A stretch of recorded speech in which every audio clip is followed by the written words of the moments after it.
The Little Prince, Chapter 2. So I lived my life alone, without anyone that I could really talk to, until I had an accident with my plane in the desert of Sahara 6 years ago. Something was broken in my engine, and as I had with me neither a mechanic or any passenger, I set myself to attempt difficult repairs all alone. It was a question of life or death for me.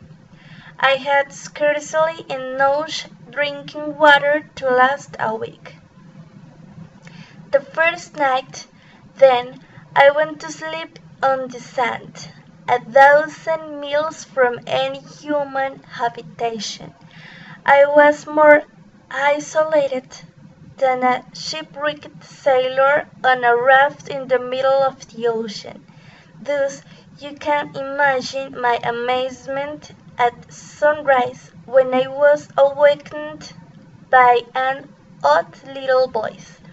It said, "If you please, draw me a ship." What? Draw me a ship? I jumped to my feet, completely thunderstruck. I blinked, my eyes hurt. I looked carefully all around me, and I saw a most extraordinary small person, who stood there examining me with great seriousness.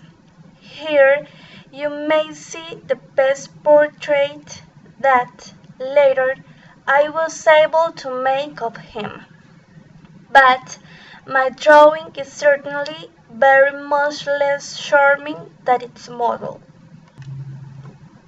That, however, is not my fault.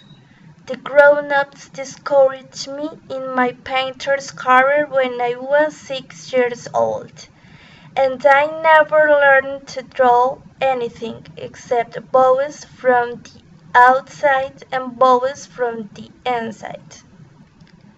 Now I stared at this sudden apparition with my eyes fairly starting out of my head in astonishment. Remember, I had crashed in the desert 1,000 miles from any inhabited region.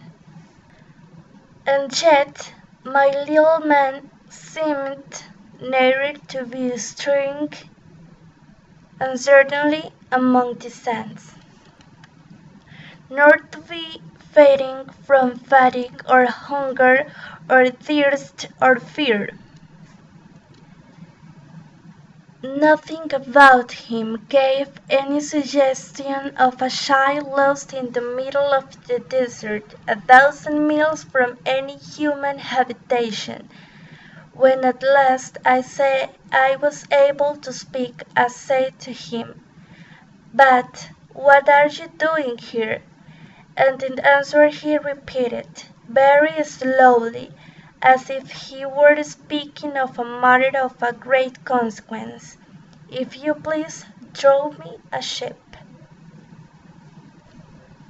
When when a misery is too overpowering, one dare not disobey. Absurd as it might seem to me, 1,000 miles from any human habitation and in danger of death, I took out of my pocket a sheet of paper and my fountain pen.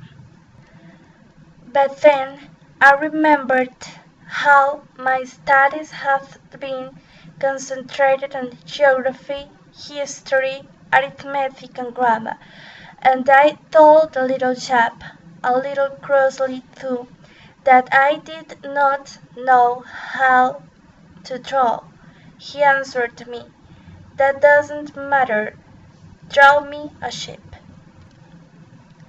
But I had never drawn a ship, so I drew for him one of the 2 pictures I had drawn so often. It was that of the boa constrictor from the outside, and I was astounded to hear the little fellow greet it with, "No, no, no, I do not want an elephant inside a boa constrictor. A boa constrictor is a very dangerous creature, and the elephant is very cumbersome. Where I live, everything is very small. What I need is a sheep. Throw me a sheep." He looked at it carefully. Then he said, "No, this sheep is already very sickly. Make me another." So I made another drawing. My friend smiled gently and gently. "You see yourself," he said, "that this is not a sheep, this is a ram. It has horns." So then I did my drawing over once more. But it was rejected too, just like the others. "This one is too old. I want a sheep that will live a long time." By this time my patience was exhausted, because I was in a hurry to start taking my engine apart.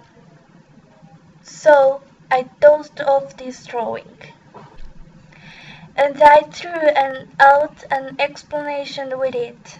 "This is only his box. The sheep you asked for is inside."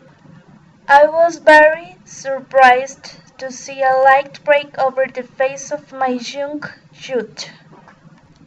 "That is exactly the way I wanted it.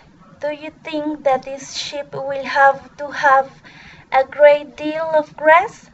"Why, because where I live everything is very small.